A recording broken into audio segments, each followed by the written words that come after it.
نحمده ونصلي ونسلم على رسوله الكريم اما بعد فاعوذ بالله من الشيطان الرجيم بسم الله الرحمن الرحيم الصلاة والسلام عليك يا سيدي يا رسول الله وعلى آلك وصحابك يا حبيب الله مصطفیٰ صلی اللہ تعالیٰ علیہ وآلہ وسلم کے نوکروں کے نوکر خانہ میں آنے والی تمام قابل احترام اہل ایمان سوشل اکاؤنٹس کے ذریعے دیکھنے والے سامعین و خواتین و حضرات، اپنے ادارے کی جملہ اسٹاف و طالبات اور اہل ایمان روزہ دار ماؤں بہنوں اور بیٹیوں کو پیار، محبت اور امن کا پیغام سلام پیش کرتی ہوں۔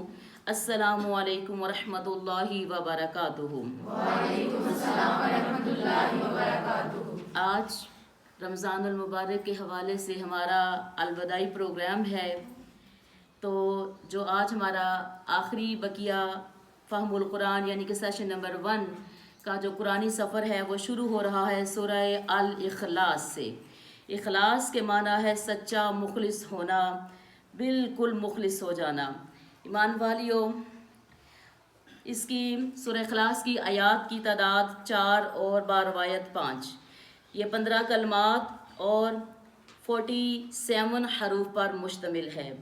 زمانہ نزول کے حوالے سے دیکھیں تو اس کے مکی اور مدنی ہونے میں اختلاف ہے۔ بعض علماء کے نزدیک یہ سورت مکہ مکرمہ میں نازل ہوئی اور بعض کے نزدیک یہ طیبہ مدینہ طیبہ میں ہوئی۔ کتب حدیث میں دونوں قسم کی روایات موجود ہیں۔ بعض سے پتہ چلتا ہے کہ اس کا نزول مکہ مکرمہ میں ہوا اور بعض سے معلوم ہوتا ہے کہ ہجرت کے بعد مدینہ طیبہ میں یہ سورت نازل ہوئی۔ ایمان والیوں، ارکان 7 یعنی کہ 7 ارکان سورہ اخلاص کی روشنی میں ہم دیکھتے ہیں کہ جس کا پہلا رکن ہے واسطہ رسالت صلی اللہ تعالیٰ علیہ وآلہ وسلم، اور دوسرا رکن ہے ذات حق کا فوق الادراک ہونا، تیسرا رکن ہے احدیت یعنی اللہ کا ایک ہونا، چوتھا رکن ہے سمادیت یعنی کہ اللہ کا بے نیاز ہونا، پانچواں رکن ہے لا ولدیت یعنی کہ کسی کا والد نہ ہونا، چھٹا رکن ہے لا ولدیت کسی کی اولاد نہ ہونا، ساتواں رکن ہے لا کفویت یعنی کسی کا اس کا ہمسر ہم رتبہ نہ ہونا۔ ایمان والیوں، مسئلہ توحید قرآن حکیم کے بنیادی اور اساسی موضوعات میں سے ہے۔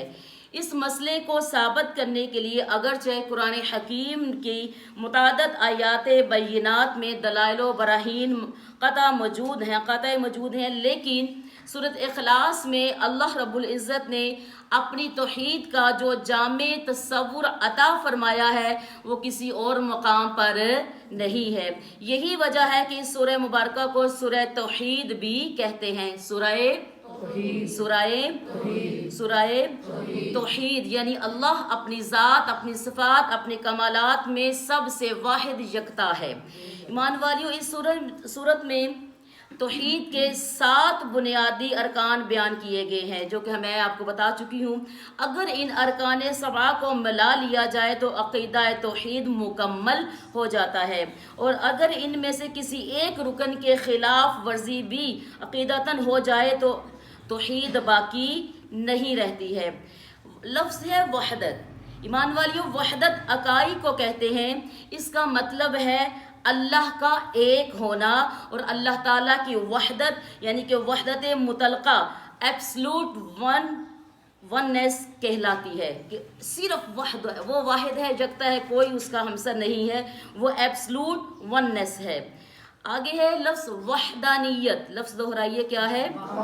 وحدانیت۔ اس کے معنی ہے اللہ تعالیٰ کے ایک ہونے کا تصور۔ جب تھیوری، فلسفی اینڈ تھاٹس میں ڈل جاتا ہے تو اسے وحدانیت میں موسوم کیا جاتا ہے۔ تیسرا لفظ ہے توحید۔ بولیے، توحید۔ ایمان والیوں، توحید نظریہ اور تصور سے بڑھ کر ایک عقیدہ ہے، مگر اس کے باوجود یہ اس وقت تک ایمان نہیں بن سکتا جب تک اس کا حصول واسطہ رسالت صلی اللہ تعالیٰ علیہ وآلہ وسلم سے نہ ہو۔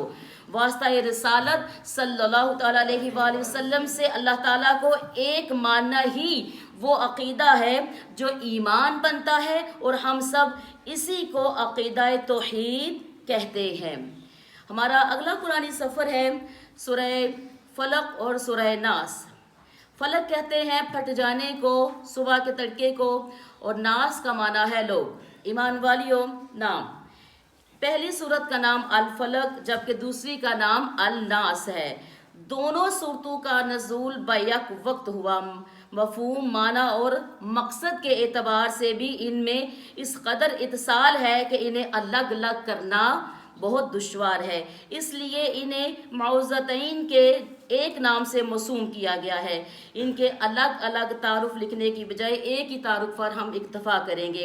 ایمان والیوں، پہلی سورت الفلق 1 رکوع 5 آیتوں 23 کلموں اور 74 حروف پر مشتمل ہے، جبکہ دوسری سورت الناس 1 رکوع 6 آیتوں 20 کلمے اور 79 حروف پر مشتمل ہے۔ نزول کے حوالے سے دیکھیں تو اس بات پر تو سب متفق ہیں کہ یہ دونوں صورتیں ایک ساتھ نازل ہوئیں، لیکن کہاں نازل ہوئی اس میں 2 قول ہیں۔ حضرت حسن بصری رحمۃ اللہ تعالیٰ علیہ، عطار اور کرما، اور حضرت جابر رضی اللہ تعالیٰ عنہم کی یہ رائے ہے کہ ان کا نزول مکہ میں ہوا۔ حضرت ابن عباس کے ایک قول سے بھی اس کی تائید ہوتی ہے، لیکن قتادہ، ابو صالح اور ابن عباس کے علاوہ علماء کی ایک جماعت کا یہ قول ہے کہ یہ دونوں صورتیں مدنی ہے۔ بعض مفسرین نے پہلے قول کو ترجیح دی ہے، لیکن احادیث مرفوعہ دوسرے قول کی تائید کرتے ہیں۔ ایمان والیوں، اس کا کچھ واقعہ یوں سناتی ہوں کہ ایک یہودی لڑکا حضور صلی اللہ تعالیٰ علیہ وآلہ وسلم کی خدمت میں رہا کرتا تھا۔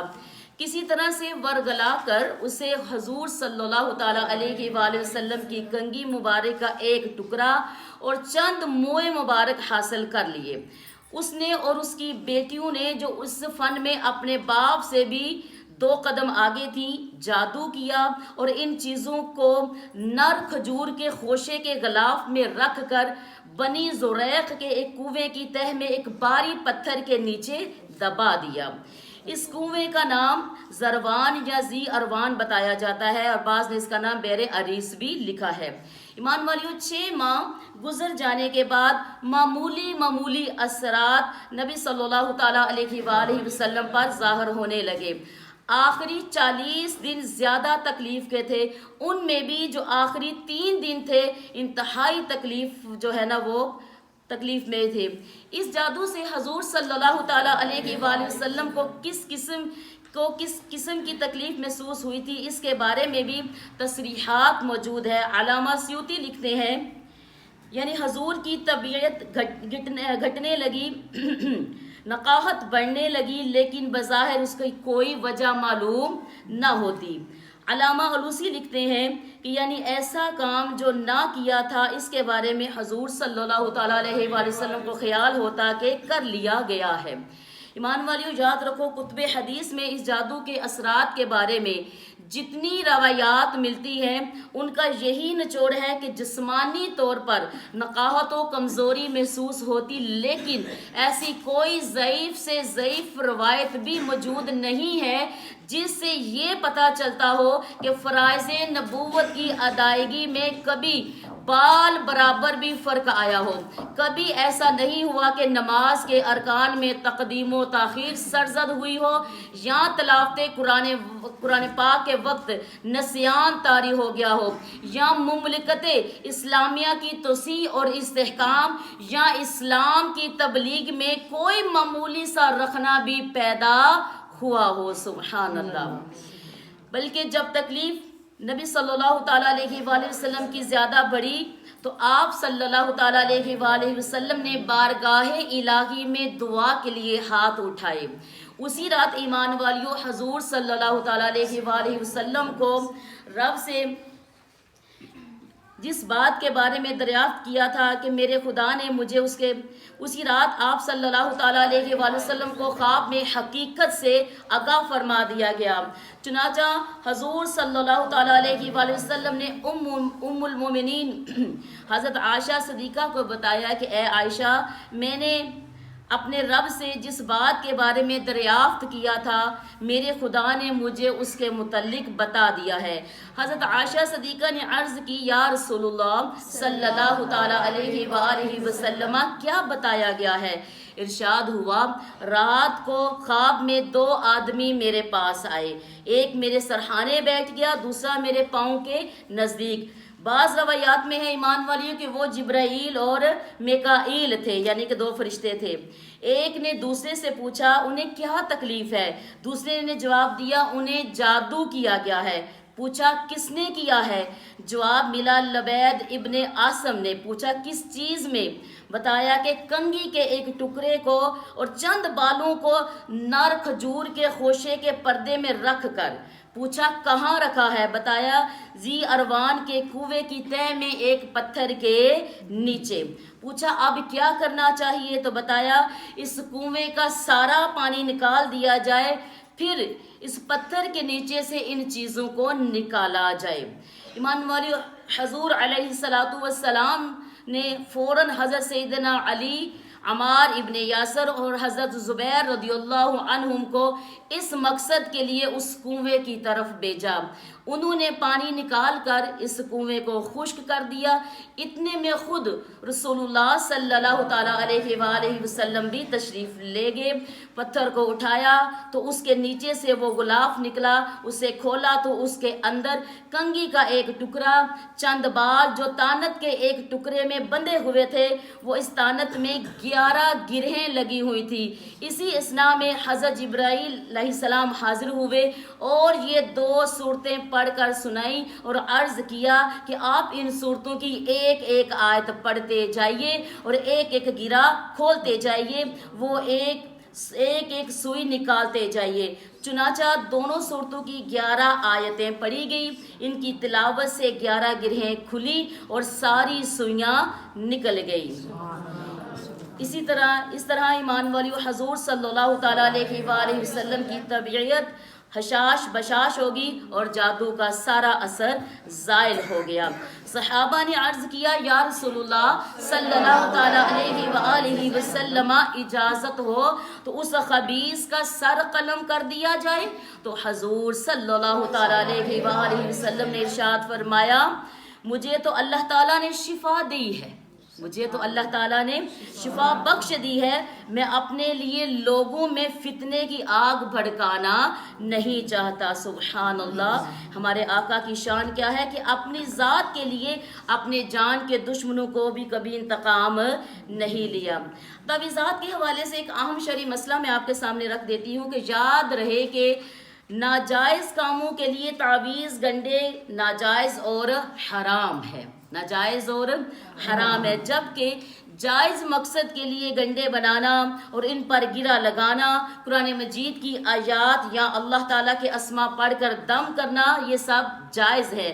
جمہور صحابہ کرام اور تابعین رضی اللہ تعالیٰ عنہم اسی پر ہیں، اور ایمان والیو نبی کریم صلی اللہ تعالیٰ علیہ وآلہ وسلم کے عمل مبارک اور ارشاد سے بھی یہ چیز ثابت ہے۔ چنانچہ حضرت عائشہ صدیقہ رضی اللہ تعالیٰ عنہا سے روایت ہے، فرماتی ہیں کہ جب حضور پر نور صلی اللہ تعالیٰ علیہ وآلہ وسلم کے اہل میں سے کوئی بیمار ہوتا تو حضور اقدس صلی اللہ تعالیٰ علیہ وآلہ وسلم معوذات یعنی کہ سورہ فلق اور ناس پڑھ کر اس پر دم فرماتے تھے۔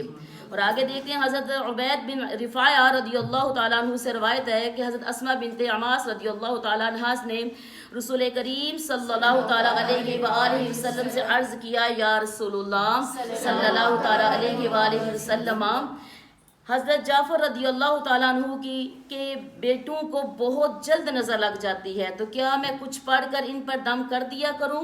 تو ارشاد فرمایا ہاں، کیونکہ اگر کوئی چیز تقدیر سے سبقت لے جا سکتی تو نظر ضرور اس سے سبقت لے جاتی۔ اللہ اکبر۔